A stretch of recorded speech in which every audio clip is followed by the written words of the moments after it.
욥기 38장 1절에서 18절까지입니다. 욥기 38장 1절에서 18절까지 말씀 번갈아 가면서 읽습니다. 제가 먼저 읽겠습니다. 그때 여호와께서 폭풍호 가운데에서 욥에게 말씀하여 이르시되 무지한 말로 생각을 어둡게 하는 자가 누구냐? 너는 대장부처럼 허리를 묶고 내가 내게 묻는 것을 대답할지니라. 내가 땅에 기초를 놓을 때에 내가 어디 있었느냐? 내가 깨달아 알았거든 말할지니라. 누가 그것의 도량법을 정하였는지 누가 그 줄을 그것의 위에 띄었는지 내가 아느냐? 그것의 주추는 무엇에 세웠으며 그 모퉁이돌을 누가 놓았느냐? 그때 새벽 별들이 기뻐 노래하며 하나님의 아들들이 다 기뻐 소리를 질렀느니라. 바다가 그 모태에서 터져 나올 때에 문으로 그것을 가둔 자가 누구냐? 그때 내가 구름으로 그 옷을 만들고 흑암으로 그 강보를 만들고 한계를 정하여 문빗장을 지르고 이르기를 내가 여기까지 오고 더 넘어가지 못하리니 내 높은 파도가 여기서 그칠지니라 하였노라. 내가 너의 날에 아침에게 명령하였느냐? 새벽에게 그 자리를 일러 주었느냐? 그것으로 땅끝을 붙잡고 악한 자들을 그 땅에서 떨쳐버린 일이 있었느냐? 땅이 변하여 진에게 인친 것 같이 되었고 그들은 옷같이 나타나되 악인에게는 그 빛이 차단되고 그들의 높이던 팔이 꺾이느니라. 내가 바다의 샘에 들어갔었느냐? 깊은 물 밑으로 걸어 다녀보았느냐? 우리 18절까지 함께 읽습니다. 사망의 문이 내게 나타났느냐? 사망의 그늘진 문을 내가 보았느냐? 땅의 너비를 내가 측량할 수 있느냐? 내가 그 모든 것들을 다 알거든 말할지니라. 아멘. 4장부터 시작되었던 길고 긴 이 욥과 세 친구 간의 논쟁과 또 엘리후의 연설이 37장에 와서 끝마치게 됩니다. 34장에 걸친 이 기나긴 논쟁을 통해 해결점을 찾았습니까? 아무런 해결점을 찾지를 못했습니다. 이걸 통해서 무엇을 깨닫습니까? 사람에게서는 답을 찾을 수가 없다라는 중요한 교훈을 얻었습니다. 삶의 문제에 대한 답을 아무리 찾으려고 해도 사람에게서는 찾을 수 없다는 것을 기억하셔야 됩니다. 답은 하나님께 있습니다. 오늘 본문에서 하나님께서 나타나시게 되는데 하나님이 하시는 말씀들을 잘 보면 특이한 점을 발견하게 됩니다. 지금까지 욥과 친구들 간에 치열하게 논쟁하였던 주제에 대해서는 단 한마디도 말씀하지 않으신다는 것입니다. 사실 욥과 친구들이 논쟁하였던 그 숱한 질문들에 대한 답이 사실 너무 궁금한데 하나님은 그 질문들에 대해 어떤 답도 말씀하지 않습니다. 그럼에도 모든 문제가 해결이 된다는 것입니다. 자, 1절에서 3절까지 말씀 함께 읽습니다. 시작. 그때에 여호와께서 폭풍의 가운데서 욥에게 말씀하여 이르시되 무지한 말로 생각을 어둡게 하는 자가 누구냐? 너는 대장부처럼 허리를 묶고 내가 내게 묻는 것을 대답할지니라. 1절을 보면 그때에 여호와께서 라는 말로 시작하고 있습니다. 여기서 주목해야 될 단어가 있습니다. 여호와께서 라는 단어입니다. 여러분 성경책을 펴서 지금까지 욥과 친구들이 숱하게 논쟁해왔던 부분들 한번 보시길 바랍니다. 욥과 친구들이 논쟁하면서 수도 없이 하나님이라는 단어를 등장시키는데 모두 하나님이라는 단어를 사용하고 있다는 것입니다. 반면에 하나님의 나타나심을 말하면서 성경은 뜬금없이 여호와라는 이름을 사용하고 있습니다. 하나님이나 여호와나 사실은 같은 분이죠. 욥과 친구들은 계속해서 하나님에 대해서 말해 왔는데 성경은 여호와께서 나타나 말씀하셨다 이렇게 말하고 있다는 것입니다. 이것은 창세기에도 나타난 현상입니다. 성경을 가지고 오신 분들은 성경을 펴서 창세기 1장을 한번 보시길 바랍니다. 창세기 1장을 보면 거의 매 구절마다 하나님이라는 단어가 등장합니다. 하나님이 태초에 천지를 창조하시니라. 하나님이 빛이 있으라 하심에 빛이 있었고 이런 식으로 매 구절마다 하나님이 이렇게 하나님이 등장합니다. 그런데 갑자기 2장 4절부터 여호와 하나님이라는 명칭이 등장합니다. 2장 4절부터 4장까지 보면 계속해서 여호와 하나님 혹은 여호와 라는 말이 나오게 됩니다. 창세기 1장에서는 하나님이라 나오고 2장 4절부터는 여호와 하나님이라 나오는 이유는 원어 성경의 단어가 다른 단어를 쓰고 있기 때문에 그렇습니다. 하나님이라고 번역한 것은 엘로힘이라는 단어를 쓰고 있고 여호와라고 번역한 것은 야훼라는 단어를 쓰고 있기 때문입니다. 엘로힘이라는 단어는 신, 절대자, 전능자 이런 뜻이라면 야훼라는 말은 인간과 관계를 맺고 계신 하나님, 인간과 언약을 맺고 계신 하나님 이런 뜻입니다. 욥과 친구들이 계속해서 논쟁해왔던 것은 하나님이 누구신가? 하나님이 왜 이런 일을 하시는가? 하나님이 이렇게 하신 이유가 무엇인가? 이런 주제들이었습니다. 그런데 하나님은 욥과 친구들 간의 관점으로 등장하지 아니하시고 인간과 관계를 맺고 계시는 여호와로 등장하십니다. 이건 아주 중요한 통찰을 우리에게 줍니다. 우리는 삶의 문제 앞에서 문제의 해결자로 하나님을 인식하고자 합니다. 그러나 하나님은 우리의 관계를 맺고 있는 분으로 계시하시기를 원하십니다. 달리 말하면 우리는 삶의 문제를 중요하게 여기고 하나님 우리와의 관계를 중요하게 여기신다는 말입니다. 잘 생각해 보시길 바랍니다. 우리는 온통 우리의 삶의 문제를 고민하고 있고 또 삶의 문제를 놓고 기도합니다. 그러나 하나님은 우리의 삶의 문제가 중요한 것이 아니라 나와 너의 관계가 중요하다고 말씀하십니다. 목사인 저도 삶의 문제가 생길 때마다 그 문제를 놓고 고민하고 하나님께 기도합니다. 그리고 제발 이 문제를 해결해 달라고 기도하죠. 그럼에도 문제가 해결되지 않습니다. 그때 어느 순간 깨달음이 옵니다. 내 이 삶의 문제가 중요한 것이 아니었구나. 하나님께서 원하시는 것은 하나님과 나의 관계의 깊어짐이라는 것을 알게 됩니다. 그리고 하나님과의 관계가 깊어지면 삶의 문제는 아무렇지도 않게 되어집니다. 삶의 문제가 해결됐기에 아무렇지도 않게 되는 것이 아니라 하나님과의 관계가 깊어졌기에 삶의 문제가 아무것도 아닌 것이 되어버립니다. 여러분도 이해할 수 있게 되기를 바랍니다. 삶의 문제가 생기면 그 문제를 놓고 해결해 달라고 하나님께 기도하십시오. 그런데 장담하건대 대부분은 그 문제가 해결되지 않을 것입니다. 기도가 부족해서 이 문제가 해결이 안 되나 생각이 들겠지만 그런 것이 아닙니다. 하나님이 원하시는 것은 문제의 해결이 아니라 하나님과 나와의 관계가 깊어지는 것입니다. 하나님과 나와의 관계가 깊어지면 문제가 새롭게 보이고 새롭게 해석이 되어집니다. 문제가 새롭게 보이고 새롭게 해석되는 것이 문제의 해결입니다. 하나님께서 나타나시는데 재미있는 것은 욥에게만 말씀을 하신다는 것입니다. 38장부터 41장까지의 말씀은 욥에게만 하시는 말씀이고 욥기 42장 7절과 8절 말씀만이 욥의 친구들에게 하시는 말씀입니다. 그런데 하나님께서 나타나셔서 욥에게 말씀하시는데 가장 먼저 하시는 말씀이 어떤 말씀입니까? 무지한 말로 생각을 어둡게 하는 자가 누구냐? 라는 말이 하나님의 첫 번째 말씀입니다. 달리 말하면 욥이 했던 말들이 다 무지한 말들이라는 겁니다. 얼핏 보면 우리 지금까지 욥과 친구랑 논쟁을 보면서 욥이 했던 말들 다 옳은 말처럼 보이잖아요. 정말 하나님에 대해 이렇게 깊은 지혜와 지식을 갖고 있구나. 하나님에 대한 탁월한 지식을 갖고 있구나. 우리는 욥의 말을 들으면서 그렇게 생각을 했습니다.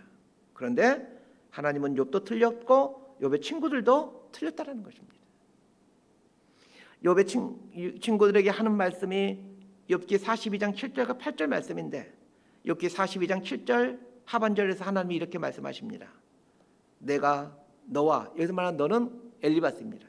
내가 너와 네 두 친구 빌닷과 소발이죠. 내가 너와 네 두 친구에게 노하노니 이는 너희가 나를 가리켜 말한 것이 내 종 욥의 말같이 옳지 못함이라. 욥의 세 친구인 엘리바스, 빌닷, 소발의 말이 다 옳지 않다, 틀렸다 라고 하나님 말씀하십니다. 그러니까 욥의 말도 다 틀린 말이었고 욥의 친구들의 말도 다 틀린 말이라는 겁니다. 그러고 보면 욥기 4장부터 37절까지 이르는 이 길고 긴 논쟁은 헛되고 헛된 말 장난에 지나지 않았다는 것입니다. 얼마나 허망한 일입니까? 그렇게 믿음이 좋고 그렇게 관계가 좋았던 욥과 친구들이 원수 관계가 될 만큼 적대적으로 논쟁했던 이 이야기들이 다 틀린 말들이었다는 것입니다. 그러고 보면 부부간에 핏대를 쏘며 논쟁하는 것도 다 쓸데없는 말들이고, 교회에서 성도들 간에 큰 소리로 논쟁하는 것도 다 쓸데없는 말들입니다. 자기는 옳다고 핏대를 세우지만 그러나 우리는 다 틀린 말을 하면서 자기 목소리를 높입니다. 그래서 우리가 어떤 주제를 가지고 핏대를 세우며 말할 때마다 오늘 본문 말씀인 욥기 38장 2절 말씀을 기억하시길 바랍니다. 무지한 말로 생각을 어둡게 하는 자가 누구냐? 다른 사람을 향해 이 말씀 생각하지 말고 자신을 향해 이 말씀을 생각해야 됩니다. 자, 이제부터 하나님께서 본격적으로 하시는 말씀이 어떤 말씀인지를 들어보십시다. 4절에서 7절까지 말씀 함께 읽습니다. 시작. 내가 땅에 기초를 놓을 때에 내가 어디 있었느냐? 내가 깨달아 알았거든 말할지니라. 누가 그것의 도량법을 정하였는지, 누가 그 줄을 그것의 위에 띄었는지 내가 아느냐? 그것의 주추는 무엇에 세웠으며 그 모퉁이 돌을 누가 놓았느냐? 그때 새벽별들이 기뻐 노래하며 하나님의 아들들이 다 기뻐 소리를 질렀느니라. 이렇게 38장 4절부터 하나님이 말씀하시기 시작하셔서 41장까지 쉬지 않고 말씀하시는데, 이 말씀들은 특징이 있습니다. 모두 질문식으로 되어 있다는 것입니다. 하나님이 욥의 질문에 대해 답해주지 아니하시고 도리어 질문을 하십니다. 그런데 그 질문들이 아주 황당한 질문들입니다. 얼마나 황당한 질문인지 한번 보도록 하십시다. 4절부터 7절까지를 잘 보게 되면 이 얼마나 황당한 질문들인지 잘 나와 있죠. 하나님이 본격적으로 하시는 질문 첫 번째는 내가 땅에 기초를 놓을 때 네가 어디 있었느냐라는 질문입니다. 이 무슨 황당무계한 말씀입니까? 하나님이 천지창조를 하실 때 욥은 태어나지도 않았고 존재하지도 않았는데 내가 천지창조할 때 너 어디 있었느냐라고 욥에게 묻습니다. 계속해서 하나님은 묻습니다. 내가 땅을 창조할 때 도량법에 따라 창조했는데 혹시 네가 그 도량법을 만들었느냐? 또 이런 질문을 하십니다. 4절부터 7절은 땅과 물질의 창조와 관련하여 하신 질문이라면 8절부터 11절까지는 바다를 창조하는 것과 관련된 질문입니다. 바다를 창조하는 것과 관련하여 어떤 질문을 하시는지 보십시다. 8절에서 11절까지 말씀 함께 읽습니다. 시작. 바다가 그 모태에서 터져 나올 때에 문으로 그것을 가둔 자가 누구냐? 그때 내가 구름으로 그 옷을 만들고 흑암으로 그 강볼을 만들고 한계를 정하여 문빗장을 지르고 이르기를 내가 여기까지 오고 더 넘어가지 못하리니 내 높은 파도가 여기서 그칠지니라 하였노라. 이 바닷물이 터져 나오는데 네가 바닷물을 그만 나오도록 문으로 막았느냐라는 질문을 하고 계십니다. 무슨 말이냐면 하나님이 바다를 창조하시면서 이제 바닷물을 만드시게 되는데 그 바닷물이 무한적으로 만들게 되면 이 지구가 다 넘쳐버리겠죠. 그래서 어느 순간 바닷물을 이제 만드시다가 그만 만들게 되는데 욥한테 그렇게 묻는 겁니다. 네가 그만 만들도록 했느냐는 겁니다. 바닷물 여기까지는 그만 이렇게 했느냐는 거예요. 하나님이 하시는 질문들을 보십시오. 하나같이 황당무계한 질문들입니다. 이런 황당무계한 질문들이 41장까지 쉬지 않고 계속됩니다. 그런데 아주 이상한 일이 일어납니다. 이 하나님의 황당무계한 질문을 다 듣고 난 욥이 아주 이상한 행동을 합니다. 욥기 42장 6절을 보면 내가 스스로 거두어드리고 티끌과 재 가운데서 회개하나이다. 욥이 무엇을 잘못했는지에 대해 하나님이 한마디도 하지 않으시고 이 황당무계한 질문들만 하셨는데 욥은 회개하더라는 것입니다. 도대체 하나님이 하신 질문들이 어떤 질문들이었기에 그토록 자신의 의로움에 대해서 자신만만해하던 욥이 회개를 하고 있는 것입니까? 하나님이 하신 질문은 크게 두 가지로 나눌 수 있습니다. 첫 번째는 욥아 네가 할 줄 아는 게 뭐냐? 그리고 두 번째 질문은 욥아 네가 아는 게 뭐냐는 것입니다. 하나님이 욥에게 하신 숱한 질문은 욥으로 하여금 인간은 무지한 존재라는 것과 무능한 존재라는 것을 깨달으라는 질문들이었습니다. 욥으로 하여금 무지한 존재라는 것과 무능한 존재라는 것을 알게 하시는 목적은 하나님은 전지한 분이라는 것과 전능한 분이라는 것을 말해주기 위함입니다. 더 나아가 무지하고 무능한 인간은 전지하고 전능한 하나님이 하시는 일을 결코 할 수가 없다는 말입니다. 인간은 결단코 하나님이 하시는 일을 할 수가 없습니다. 만약 인간이 하나님이 하시는 일의 신비를 알게 된다면 그 순간부터 하나님은 하나님이 되실 수가 없습니다. 왜 그렇습니까? 인간은 피조물이요 하나님은 창조주이신데 피조물이 창조주의 하는 일을 다 알게 되는 순간 이미 창조주는 창조주가 아니기 때문입니다.